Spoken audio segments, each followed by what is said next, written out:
This happened to me back in 2016, somewhere deep in the mountains of western North Carolina. If you've ever driven those old back roads out near the Pisgah National Forest, or taken a detour off the Blue Ridge Parkway into the smaller hollers, then you know what I mean when I say that part of the world feels ancient. Anyway, I was out there with my boyfriend Tyler. We weren't locals, we were both from Charlotte, but I had this obsession of winter seasons, you know. I'd been planning this photo shoot for weeks. I'm a photographer, nothing professional, but serious enough that I'd drag us 2 hours into nowhere just to chase the right light. Tyler didn't complain much. That's the thing about him. He liked teasing me, calling me Miss Ansel Adams or Leaf Chaser, but he always came along.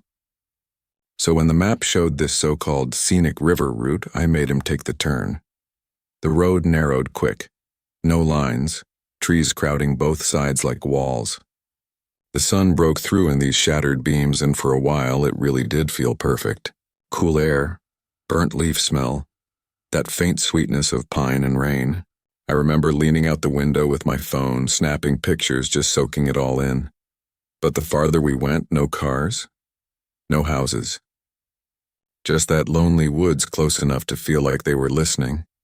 Tyler laughed and said, "You sure we're not just driving straight into Deliverance country?"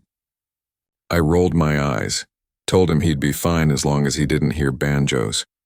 But deep down I did feel that flicker of unease, because it didn't feel like we were driving through the mountains.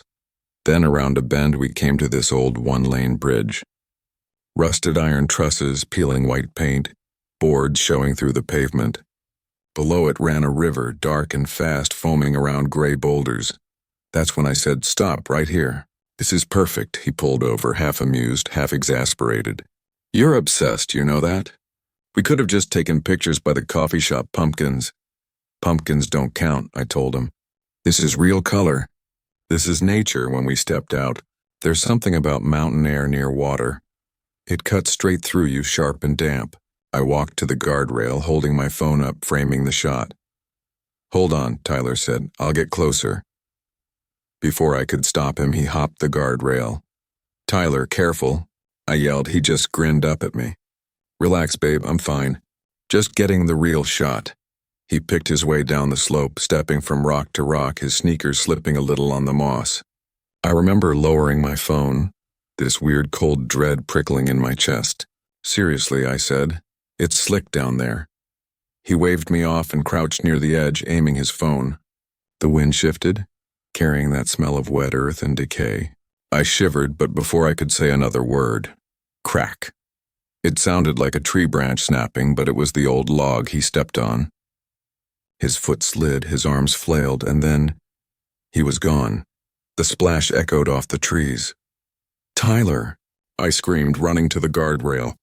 I saw his head break the surface, coughing and sputtering, spinning in the current.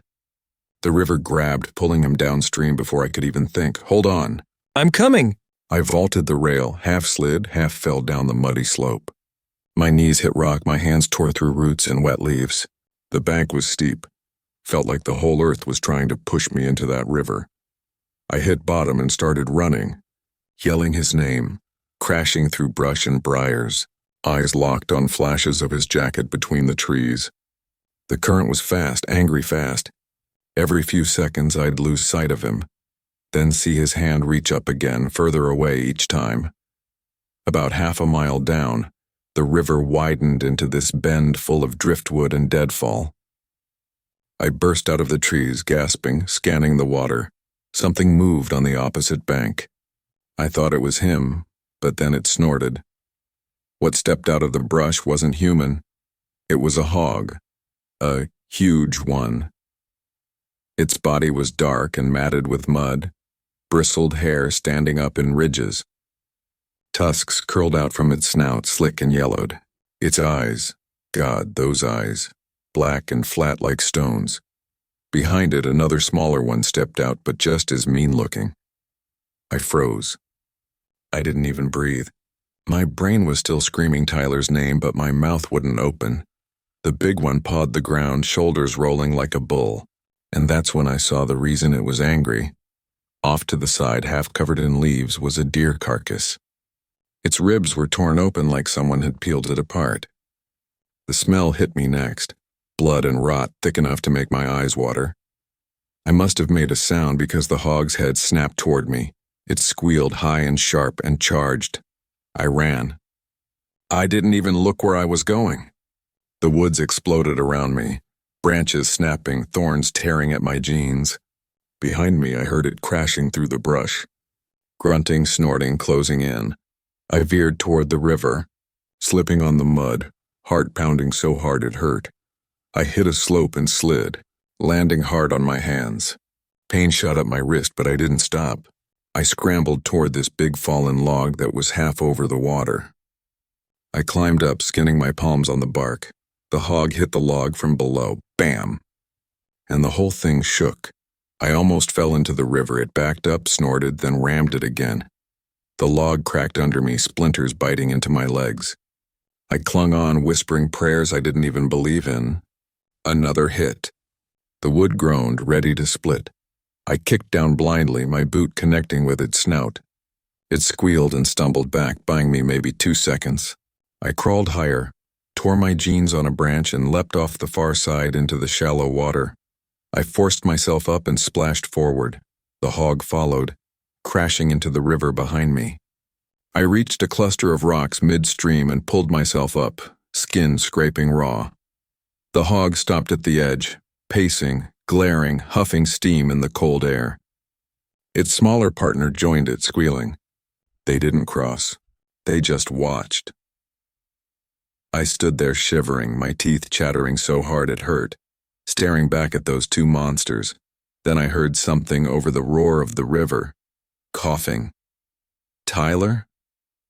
I spun around. About 50 yards upstream, tangled in driftwood, was a figure. Him. He was half sprawled over a log, dragging himself toward the shallows, coughing up water. Relief hit so hard I almost dropped to my knees. "I'm here," I screamed. "Hold on." He lifted his head, dazed, pale, eyes unfocused. I glanced back at the hogs. They were still there, still watching. For whatever reason, they didn't come after me again. Maybe they thought I wasn't worth the trouble. I slipped off the rocks and fought my way upstream, stumbling over roots and slick stones until I reached him. He was shaking, lips blue, eyes glassy. "Don't you dare," I whispered, grabbing his arm. "Don't you dare die on me." He coughed, sputtered, then actually managed to smirk. "Told you. You'd get your shot." Even then, half drowned, freezing, he tried to joke. That was Tyler. I looped his arm over my shoulder and started pulling. My legs burned, my lungs screamed, but I kept going. Then came another sound, the squeal. High-pitched, furious, closer than before. I twisted around and saw them. Both hogs were back on the move, pushing through the brush. "Move," I hissed, yanking Tyler forward. He groaned, stumbling, but somehow stayed upright. We crashed through dead leaves and weeds, the sounds behind us growing louder. Snorting, stomping, brush breaking. The slope ahead led back up to the road. I don't even remember how we climbed it. I just remember my fingers clawing at dirt and roots, Tyler's weight dragging me down, the sound of those hogs getting closer and closer. The car was maybe 20 yards ahead. "Go!" I screamed. We limped and staggered toward it. I risked one glance back. The smaller hog was already climbing the bank, mud flying. Then the bigger one appeared behind it, head low. Eyes locked on us, it charged. The ground shook. I yanked the door open, shoved Tyler inside, and dove after him just as the hog hit. Bam! The impact rattled the whole car. The windows trembled, I screamed and hit the locks. It backed up, snorted, then rammed the side panel. Thud. The door bent inward. "Start it." Tyler croaked, voice barely there. The engine finally roared to life. I slammed it into drive and floored it. The hogs gave chase for a few yards, massive shadows in the rearview mirror, but they stopped near the bridge. The big one just stood there in the middle of the road watching us. I didn't slow down for miles, the woods blurred by. They didn't look beautiful anymore. We didn't call the cops. Didn't go to the hospital.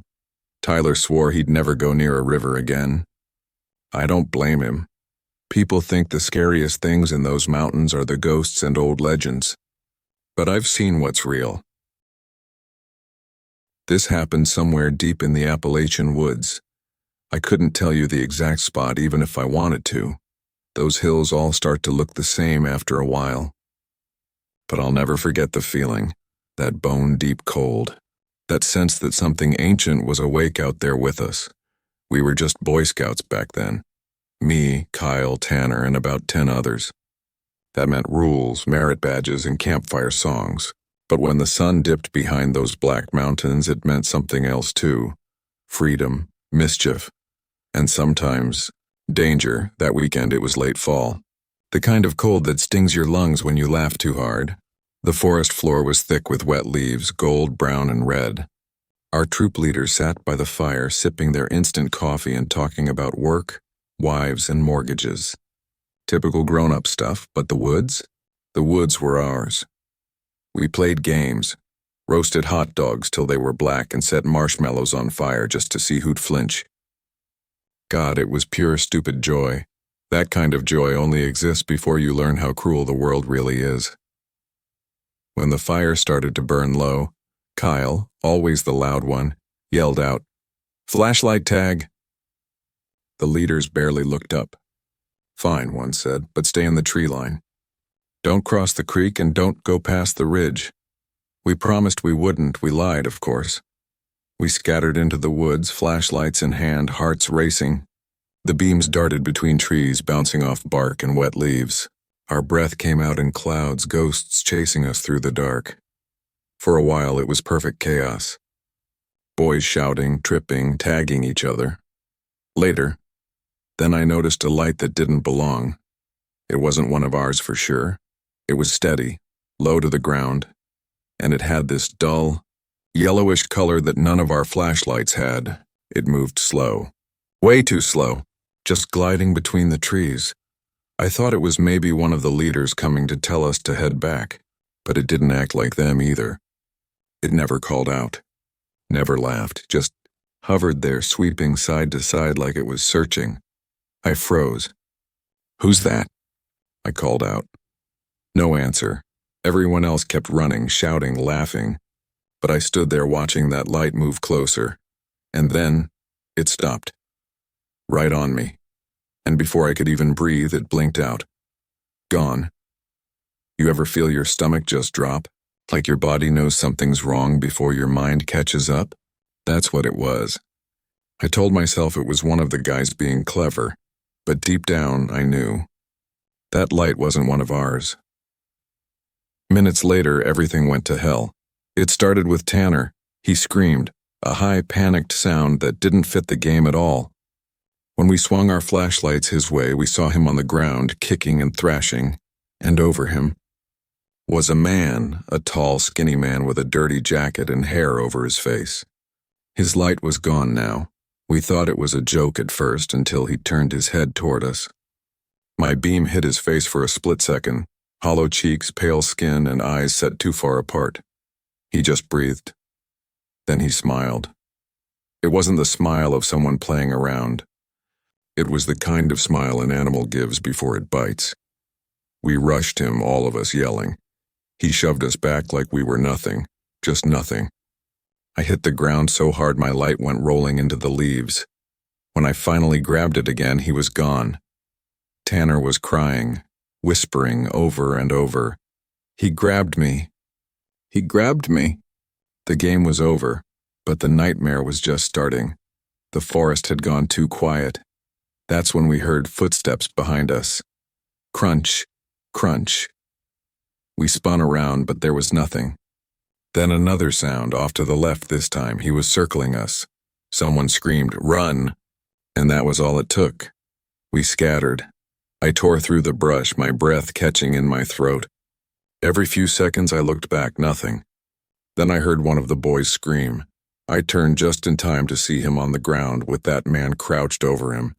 He didn't have a flashlight anymore, just those hands.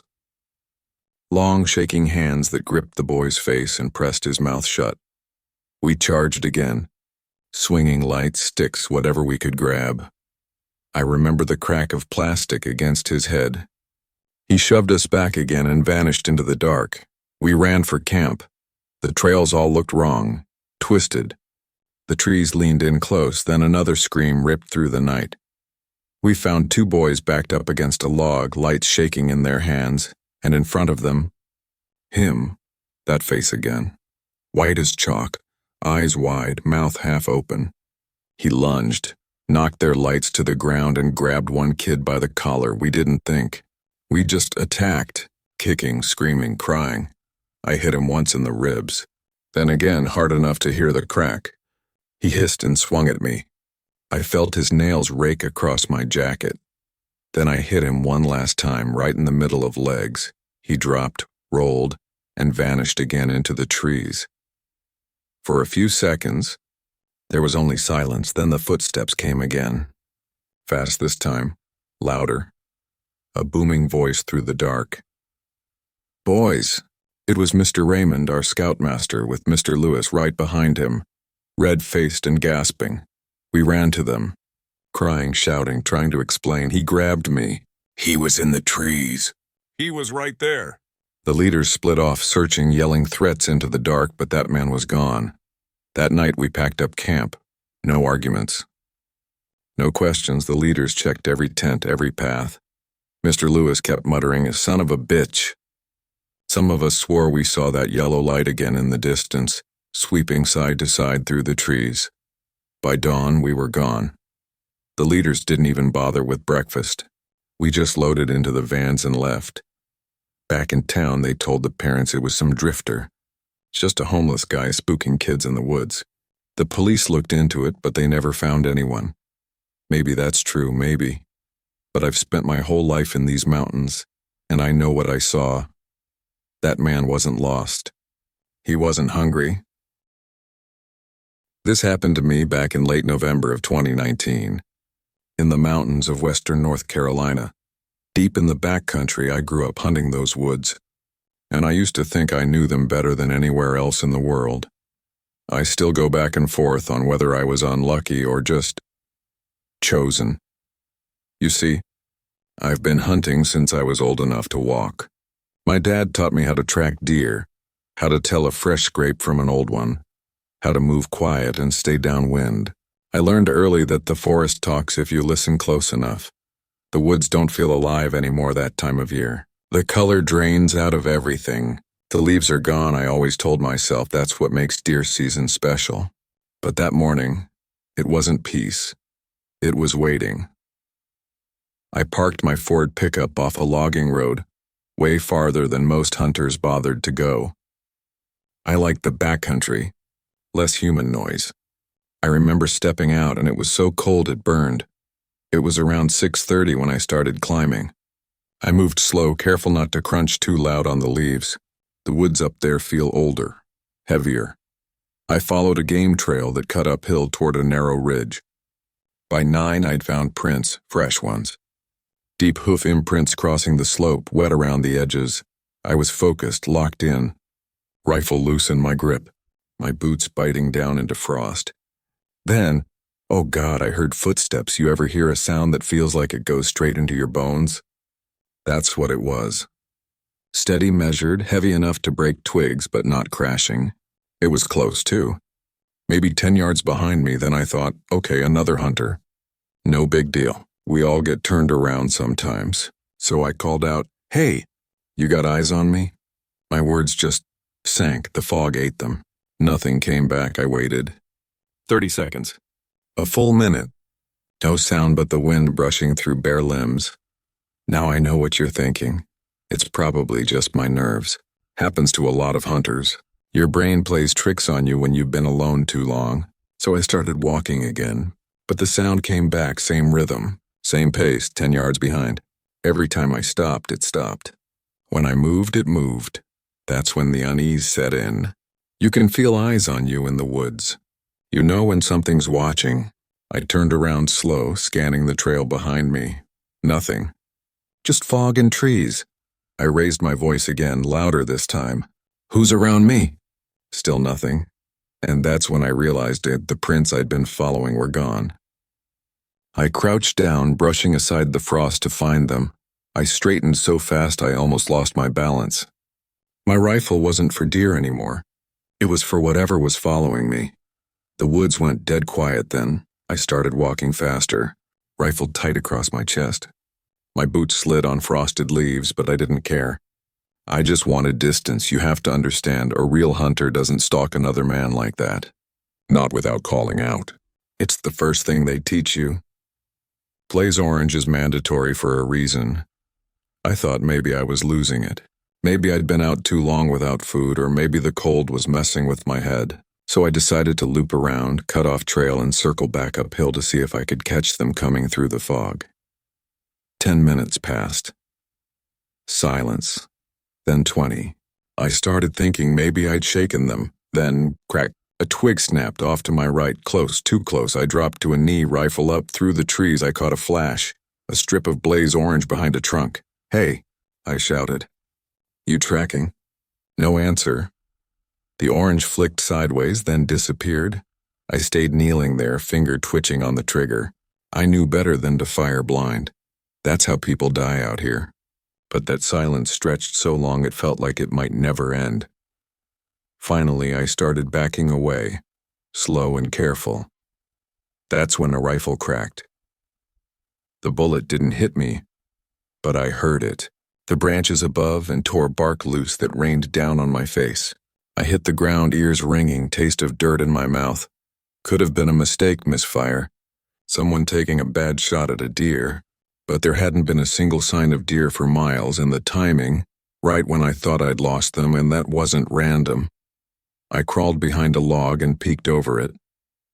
That's when I saw 30 yards away, standing still, rifle low but ready. He wore a torn scrap of orange, just enough to pass as safe, the rest of him swallowed in greens and browns. He didn't move like a hunter. He swayed almost like he was studying me. I could have shouted again, but something in me knew it wouldn't matter, so I waited. After maybe 10 seconds, he raised the rifle, not to his shoulder, just up and turned. Slowly. Then he walked away into the fog. That was somehow worse than if he'd fired. I don't remember deciding to run. One moment I was behind that log. The next I was charging uphill, breaking every rule I'd ever learned. My rifle slapped against my shoulder, branches tearing at my jacket. At some point I tripped on a root and went down hard. The impact knocked the wind out of me. My rifle skidded across the leaves, and as I crawled toward it, I heard boots again. Crunch coming closer. I grabbed the rifle and spun around. The sound stopped. I don't know how long I waited there staring into that fog. Could have been a minute, could have been 10. My brain had gone white noise. Then I broke into a clearing. A perfect circle of birches. The ground was covered in brittle leaves. There was nowhere to hide. I stopped dead in the middle, and that's when I saw him again, stepping out across the clearing. Same man, same half-orange vest. He didn't raise his rifle, didn't speak. Just watched me. I lifted mine, barrel shaking. That's when I heard another sound, behind me this time. Snap. Another figure stood there, closer. Same build, same torn orange. There were two of them.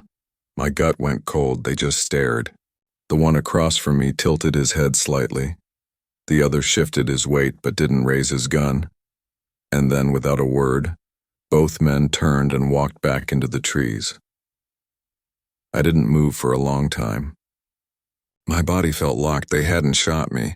They hadn't even tried to. I backed out of that clearing one step at a time, never turning my back on the trees.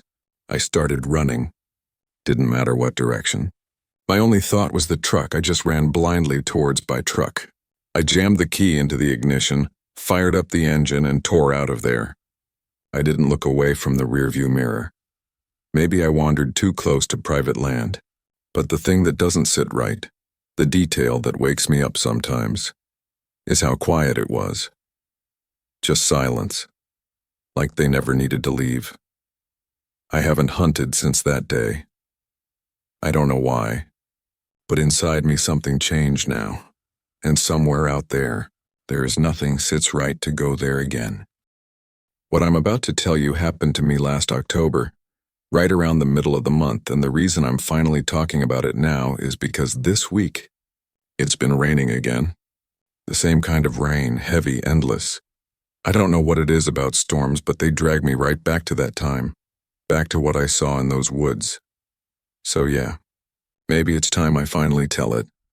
I'd been living with my folks again after a bad run of luck. Lost my job, my own fault mostly. I got into it with a coworker, some loud-mouthed jerk who'd been riding me since day one. You know the type, thinks he's funny, always poking, laughing when no one else is. I tried to let it slide, but one day I snapped. He said something I won't repeat, and I hit him, right there in front of everyone. We both got canned. So with no job and nowhere to go, I ended up back home. That part of my life, those few months, was rough. My parents meant well, but when you've had your own space, your own routine, and then you're suddenly under someone's roof again, it eats at you, makes you feel small. Anyway, one night I was catching up with an old buddy from high school at a diner. I guess he could tell I was miserable. After a while, he tells me he's got this cabin out in western North Carolina, up in the foothills. Said he only uses it in the summer, but it just sits empty the rest of the year. He offered to let me stay there through the winter, rent-free. All he wanted was for me to keep an eye on the place, check the pipes, keep the wood stove running every now and then, make sure nothing got broken while he was gone. I wasn't sure I could handle being that isolated. But then I realized anywhere was better than here. So 4 days later, I packed up what I had left and hit the road. It rained the whole drive up. I followed this twisting 2-lane highway for miles, no lights, no houses, just forest swallowing everything on both sides. By the time I got to the turnoff, the sun was gone, though I couldn't really tell through the storm. The cabin was bigger than I'd imagined.